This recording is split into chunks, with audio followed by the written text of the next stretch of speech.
The Beach Boys created some of the most joyful music of the 1960s. But what most people don't realize is that their leader, Brian Wilson, was fighting a devastating battle with mental illness while writing these teenage symphonies to God. That's such a powerful contrast. Here was someone crafting these uplifting California dreams while dealing with such profound personal darkness. The way he transformed teen pop into something almost spiritual is remarkable.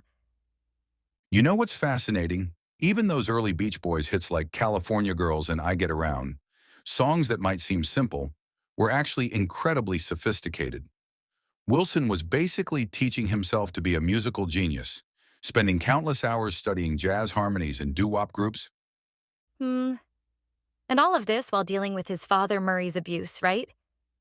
It's almost like he was trying to create the beauty he couldn't find in his own life. Exactly.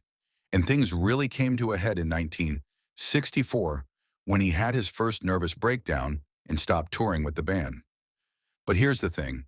That retreat into the studio might have been what allowed him to create Pet Sounds, which Rolling Stone ranks as the second greatest album of all time. Well, that album really shows everything that made Brian special. The way he worked with the Wrecking Crew session musicians, directing every single note, even incorporating these weird sound effects like barking dogs and crickets he recorded at twilight. And what's really incredible is how he followed that up with Good Vibrations, 17 recording sessions, 90 hours of tape that he meticulously pieced together. One of the musicians said Brian knew exactly what he wanted. Every single note was already in his head. So, what happened after that? Because I know there was this legendary lost album called Smile that wasn't completed until decades later. That's where things really started to unravel. The combination of his perfectionism, pressure from the band and label, and his worsening mental health, it all became too much. By the 1970s, he was basically a recluse in his Bel Air home. And then there was that troubling period with Dr. Eugene Landy and his 24-hour therapy, right?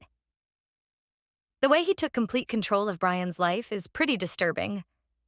You know, it wasn't until 1991 that Brian's family finally managed to end that relationship. But here's the amazing thing.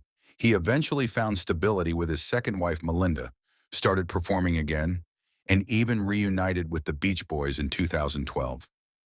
Well, the evolution of his music really tells the story of his life, doesn't it? From those perfect California dreams to something much deeper and more complex. That's exactly what made him special. He could take these sophisticated musical ideas and make them feel emotionally authentic. Like that creative rivalry with the Beatles. When they heard Pet Sounds, it inspired them to create Sergeant Pepper's.